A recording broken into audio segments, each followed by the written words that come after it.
नमस्कार मित्रांनो, आपल्या सर्वांचे मनापासून स्वागत करते. आजची कथा आहे 2 दिवस 3 रात्री हनीमूनमध्ये. लग्नानंतर आनंदाने सुरू झालेला हा प्रवास अचानक अशा वळणावर येतो, ज्यांची कल्पनाही त्या नव्या जोडप्याने केली नव्हती. पुढे नेमकं काय घडतं? त्यांच्या आयुष्यात कोणती आव्हानं येतात? हे जाणून घेण्यासाठी ही कथा शेवटपर्यंत नक्की पहा.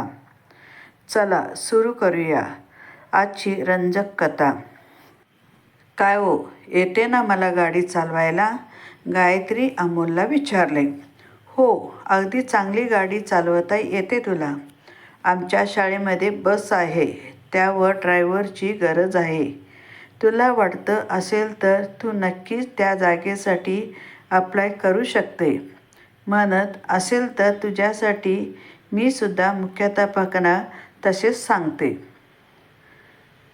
करते का नोकरी ड्रायव्हरची आमच्या शाळेत बसवर? अमोल मुद्दाम पुन्हा त्याला चिडवत म्हणाला. तुम्हाला चालत असेल तर मला काही हरकत नाही. गायत्री पुन्हा पृथ्वीच्या करत त्यांच्या प्रश्नाला उत्तर देत असताना त्याला नवीन प्रश्न विचारत बोलले. गायत्री, मला माहिती नव्हतं तू अशी आहेस. माझ्याच प्रश्नाचे उत्तर देत असताना तू मला पुन्हा प्रश्न विचारशील, अशी गोंधळात पडशील असे मला वाटले नव्हते. मला समजत नाही की तू इतका हुशार असताना मग अभ्यासामध्ये का अशी डब्बू राहिलीस का नाही शिकून चांगली नोकरी करू शकले? तुझी इच्छा असेल तर आपण पुढे शिक्षण करूया आणि मदत करेन तुला. अमोल आपल्या मास्तरची फॅशनमध्ये घुसत बोलला. मला वाटलंच होतं. मास्तर अजूनपर्यंत मला शिक्षणाबद्दल काही बोलले का नाही? काय ते रागाने बोलली का? तुला शिक्षण बद्दल बोललेलं आवडत नाही का? तसे असेल तर नाही बोलत. मी तुला थोडीशी माहिती होते की तुला शिक्षणाचा एवढा राग का आहे. आज मला तर असं वाटलं होतं की तू स्वतःहून एका शिक्षकाला लग्नाला होकार देत आहे. म्हणजे तुला शिक्षणाची आणि शिक्षकाची आवड आहे.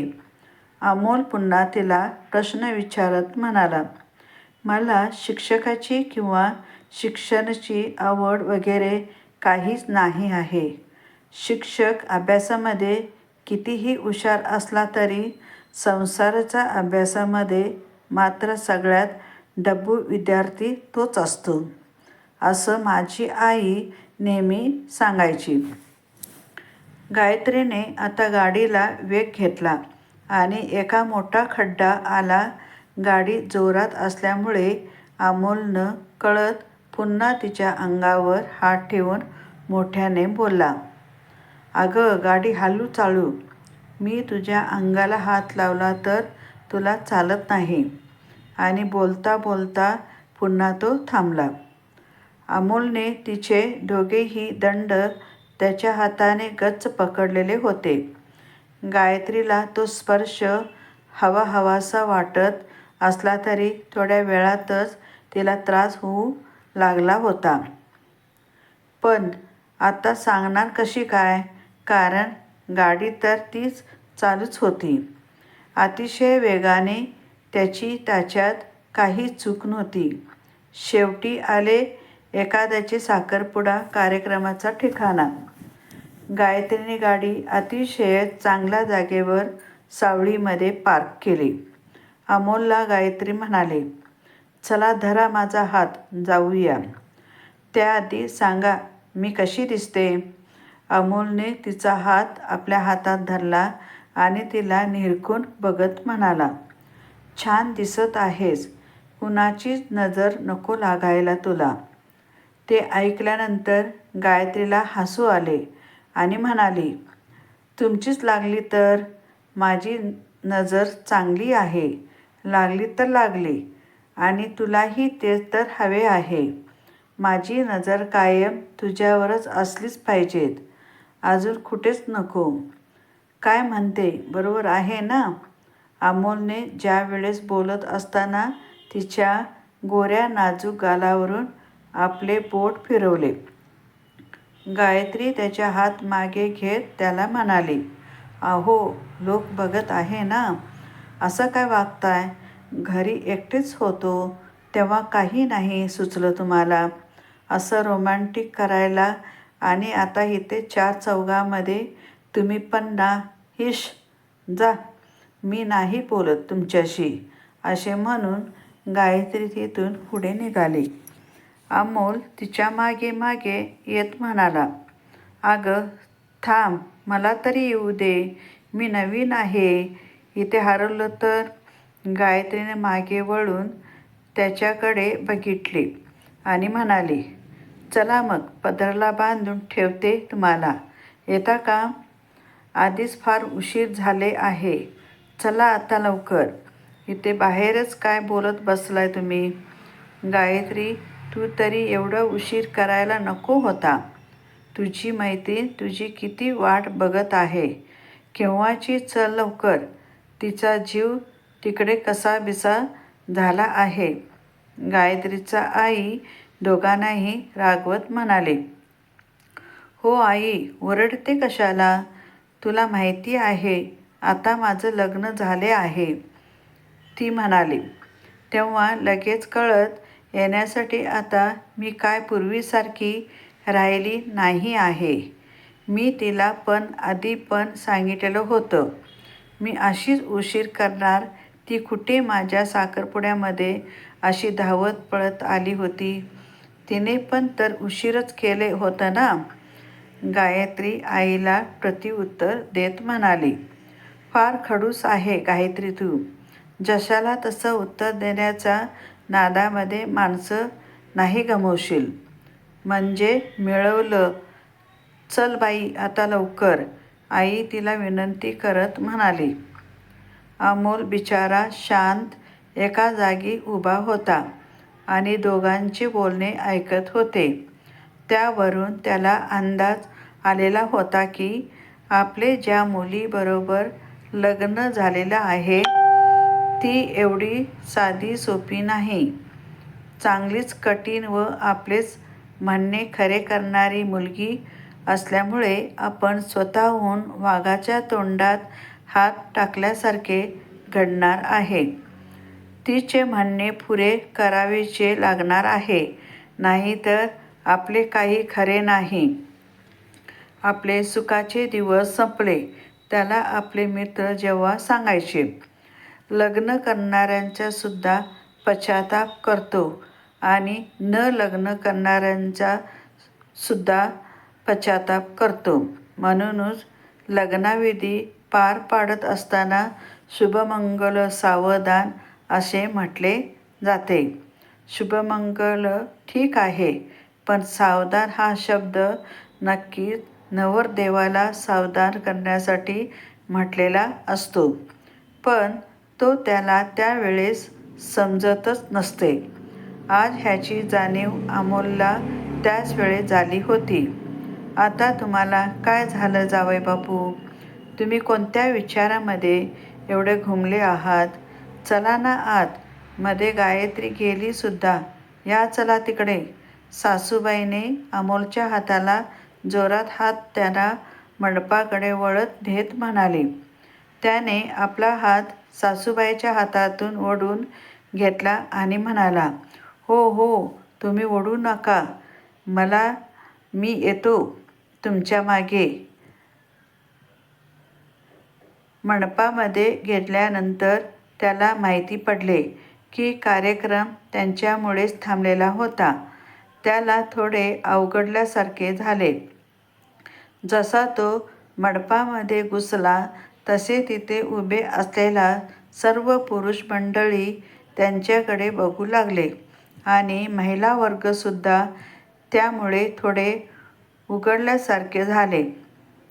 परंतु अर्थात ज्यांना ओळखत होता त्यांना सर्वांना त्याने फक्त हात जोडून नमस्कार केला व तिथे जवळच उभ्या असलेल्या आपल्या सासऱ्यांच्या जवळ शांतपणे जाऊन उभा राहिला.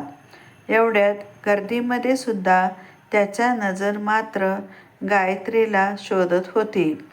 गायत्री अतिशय चुणचुणीत मुलगी होती. एका जागी उभी राहिली तिला जमणार थोडीच होते. त्यामुळे त्याला पूर्ण मंडपामध्ये बिना शोधावे लागणार होते. लग्न झाले त्यावेळेस गायत्री अतिशय अबोल, लाजरी आणि आता जशी माहेरी ती एवढा चुणचुणीपणा दाखवत होती.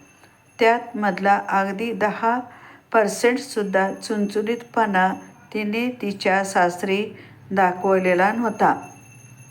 त्यामुळे अमोलला तिचे हे वागणे खरं म्हणजे आश्चर्यचकित करतच होते व त्याला ती आवडायला लागली होती.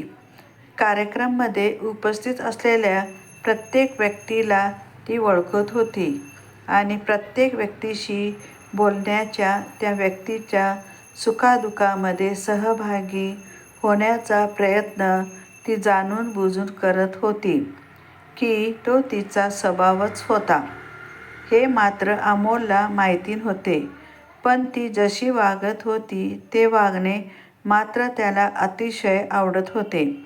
त्याने त्याच्या स्वप्नामध्ये त्याची बायको जशी असावी अगदी तशीच गायत्री होती.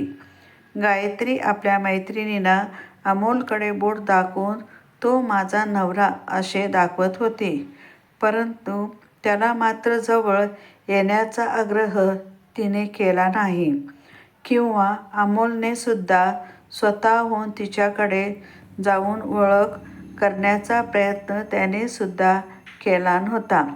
त्यामुळे दोघांमध्ये असणारा संवाद हा लांबूनच एकमेकाच्या नजरेने आणि इशाऱ्यावरूनच होत होता. गायत्री आणि अमोल या दोघांमध्ये चालणारा हा प्रकार गायत्रीचा बाबांच्या नजरेतून लपला नव्हता. ते लांबूनच हे सर्व काही बघत होते आणि जवळ उभ्या असणाऱ्या आपल्या बायकोला सांगत होते, जसा जावई आपल्याला पाहिजे होता तसाच मिळाला आहे. लग्नाला 8 दिवस होऊन गेलेले आहे, परंतु कुठेच त्यांच्या चेहऱ्यावरती कसलीच घाई, गर्दी, जबरदस्ती किंवा कोणत्याही प्रकारचा क्रोध दिसत नाही. हा माणूस आपल्या मुलीला खूप सुखात ठेवल. मी निवडलेला नवरा मुलगा अगदी योग्य आहे. आपल्या मुलीसाठी ह्याचा गर्व ह्यांना होत होता. गायत्रीचा वडील प्रमाणे अगदी प्रत्येक मुलीच्या वडिलांना असेच वाटत असते की त्याने शोधून दिलेला नवरा मुलगा हा आपल्या मुलीला सुखात ठेवतो की नाही त्याची काळजी तर असते. परंतु जेव्हा ते खूप सुखी आहे हे पाहिल्यानंतर त्यांना जी धन्यता वाटत असते ती शब्दांमध्ये मांडणे फार कठीण आहे. परंतु तरीसुद्धा मी इथे तो प्रयत्न केलेला आहे. नवरा आणि नवरी मुलगी ह्यांचा स्वतःचा आणि त्या नवऱ्याशी कशी ओळख होते, त्यांचे संबंध कसे प्रस्थापित होतात, तो माहेरी गेल्यानंतर तिच्याशी कसा वागतो आणि तिच्या माहेरच्या लोकांना तो तसा आपल्या मुलीशी वागत असताना किती चांगले वाटते, ह्या सर्व गोष्टी इथे मी मांडण्याचा प्रयत्न केलेला आहे. कदाचित माझ्या चुका होऊ शकतात. तुम्ही जर त्या चुका मला निदर्शनास आणून दिला तर मी पुढच्या भागामध्ये दुरुस्त करण्याचा प्रयत्न नक्कीच करेन. काही गोष्टी अशाही असतील की ह्या कथेतील तुम्हाला आवडत असतील त्यासुद्धा न चुकता सांगा. मला फॉलो करा, सुपर फॅन बना आणि मला मदत करायची असेल तर योग्य ते स्टिकर देऊन सुद्धा तुम्ही मला मदत करू शकता. मी तुमच्या मदतीची वाट बघत आहे. तर मित्रांनो, ही होती नवीन जोडप्याची कहाणी. ह्या कथेतून तुम्हाला काय शिकायला मिळालं ते आम्हाला कमेंटमध्ये नक्की सांगा. अशीच आणखी सुंदर आणि हृदयस्पर्शी कथा पाहण्यासाठी आमच्या चॅनलला सबस्क्राईब करा, व्हिडिओला लाईक करा आणि आपल्या मित्रमैत्रिणींसोबत शेअर करा. पुन्हा भेटूया एका नव्या आणि रंजक कथेसह. तोपर्यंत स्वतःची काळजी घ्या. धन्यवाद.